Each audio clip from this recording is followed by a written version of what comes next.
Hi everyone! Come with me for a walk. It's been a while since I do this vlogging. Naka 2.44 kilometer na ako. Kanina pa ako nag-walk actually. That is our apartment before. Dami ko nang nalakad today. And wala lang. And I'm gonna upload this on my YouTube channel. Can't wait. Alam na paano mag-edit. Sinusulit ko lang kasi day off ko today. It's a good weather. Although malamig. And the temperature is... Hindi ko makita kung ano ang temperature. Kasi I'm holding a bottle and I'm holding a camera. I don't know if it's shaky. Pero hi, pagtsagaan nyo na. And welcome back to my channel!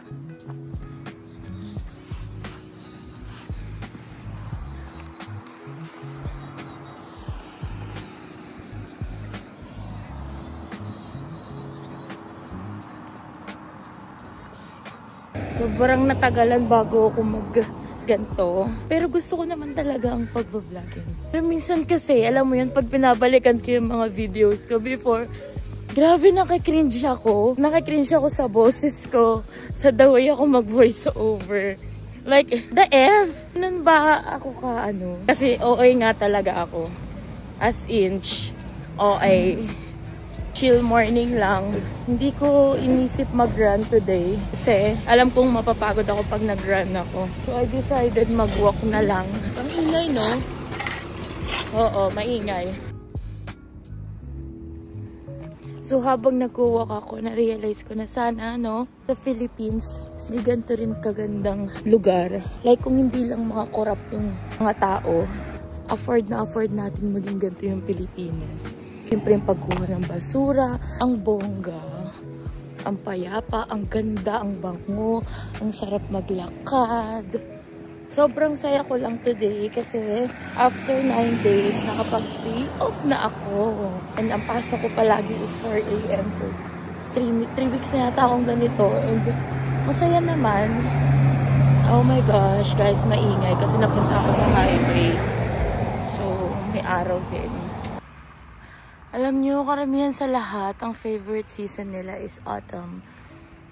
Kasi lahat ng puno magta-turn into yellow, maroon, and nagiging crunchy sila.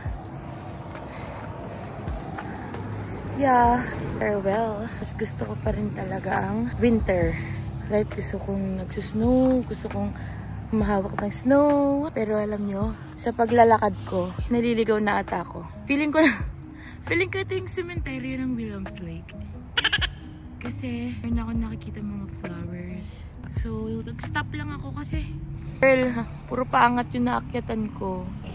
So, time check, it's 11:40 AM, under 7 degrees Celsius. Hindi sobrang lamig, hindi sobrang init. Wala kayong makikita video sa vlog na to.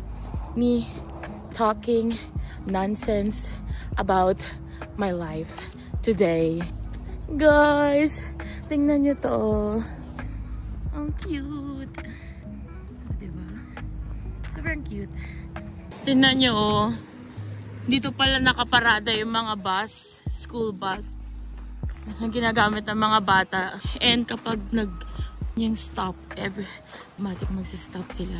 Yes. Ang galing. Guys, ang ganda ng bahay, oh. Grabe, sa mahigit isang taon ko dito. Ngayon lang talaga ako nag-walk ng sobrang tagal. Kaya, dami kong nadidiscover today. Nakikita niyo tong puno na to? So, healthy pa siya, pero nagtuturn na siya sa yellow.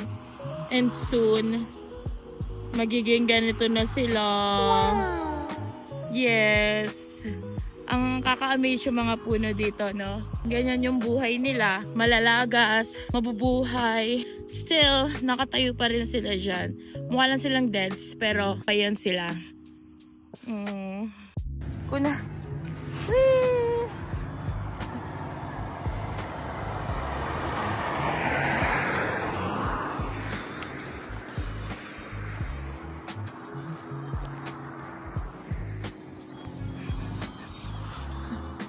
Alam nyo ba, sobrang weird lang ng outfit ko today. Hindi nakaka-aesthetic. Hingal ako.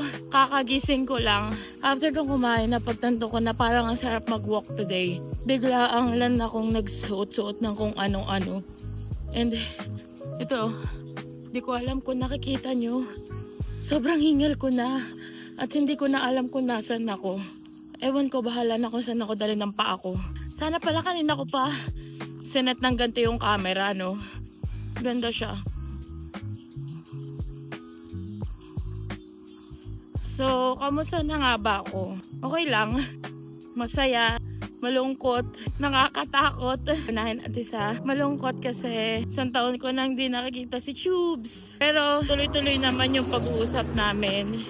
Like, minsan di kami nagkukwentuhan. On lang yung video call. Lang. Malungkot kasi pinamimiss ko na rin yung Pilipinas. Iba pa rin kasi talaga pag nasa Pilipinas ka. Ewan ko, basta ganun. Hindi, doon muna tayo sa nakakatakot. Nakakatakot kasi syempre, tapos na yung stay ko dito. Hindi ko alam kung talo yung isip at puso ko kung gusto ko magstay or umuwi na lang. Pero, alam ko naman ang end up nito is uwi. Pero may hope pa rin ako talaga sa puso ko na sana stay pa rin ako. Like, kung na pinapangarap ma-PR, ma-permanent resident, pero gusto ko pa rin ma-PR. Like, parating rin yun. Siyempre, diba? Doon tayo mag-jump sa masaya. Kasi, yung mga hindi ko na i-experience noon, na-experience ko ngayon. May mga bagay akong nabibili na hindi ko naman nakalaing mabibili ko noon. Na alam ko namang material lang naman yun. Pero, iba pa rin para talaga pag talagang pinaghirapan mo yung pinangbili mo doon at galing mismo sa sarili mong sikap. Siyempre at hindi lang ikaw yung nakaka-experience noon. Napapa-experience mo yun sa pamilya mo. Hindi pa naman ganon. Katulad ng iniisip nyo na mayaman ako. Hindi ako mayaman. Naka-afford lang naman ng panandalian. Pero siyempre, material lang naman yan. Maluluma, maglalaho. Pero diba, ang saya lang na di ko akalain makakarating ako dito. Never in my life kung naisip talaga. Alam nyo yan. Pero sobrang thankful ko talaga. Kahit di man ako magstay pa dito. Ay, kahit di ako basta, ewan. Sobrang thankful pa rin talaga. Kasi kung ano man yung maging kapalaran ko, sobrang babaunin ko talaga yung memories ko dito. Alam nyo, nagigets nyo ba yung sinasabi ko? Kasi may music ako sa tenga ko, so nagsasalita lang ako. Basta, sobra lang akong grateful, thankful, yun lang. Ayoko nang sayangan yung buhay ko. Ayokong pagurin yung sarili kong ma-stress sa mga bagay-bagay na hindi ko makokontrol. Sana kayo rin. Alam nyo, ang ganda dito sa abroad, sa Canada. Kapag may pedestrian, kunyari malapit na sila, tatawid sila. Pero pag nakita nilang tatawid ka, magsa-stop talaga sila. Grabe. Salute doon. Sana ganun din sa atin, no? So, nakakakita na ako ng sign na malapit na ako talaga.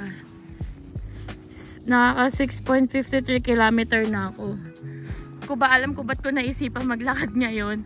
Sobrang gusto ko lang i-feel ang moment. Pero syempre 100% nag-iisip pa rin ako na what if resident ako dito, nandito si Chan-Chan, dito si Daddy, si Nanay, si Jule, tapos may car kami, hindi na maglalakad ng ganito. Saya siguro, no? Wala namang sama. Nangarap ka ng ganon. Dadaan ulit ako sa tunnel, you know?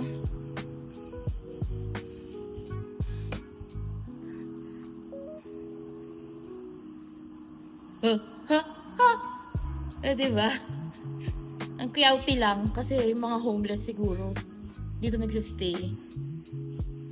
Pero ang stick, meron silang tunnel. Oh. We're going up, up, up is our moment. Bongga.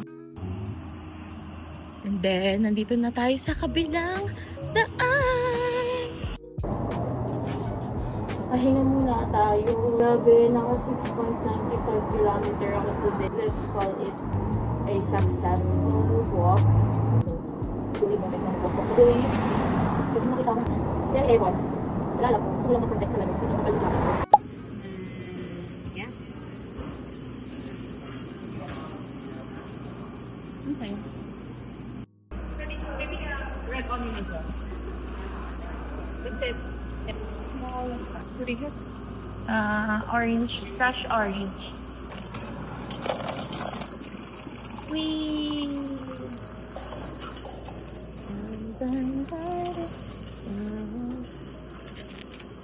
Ay, tapon nga. Wait.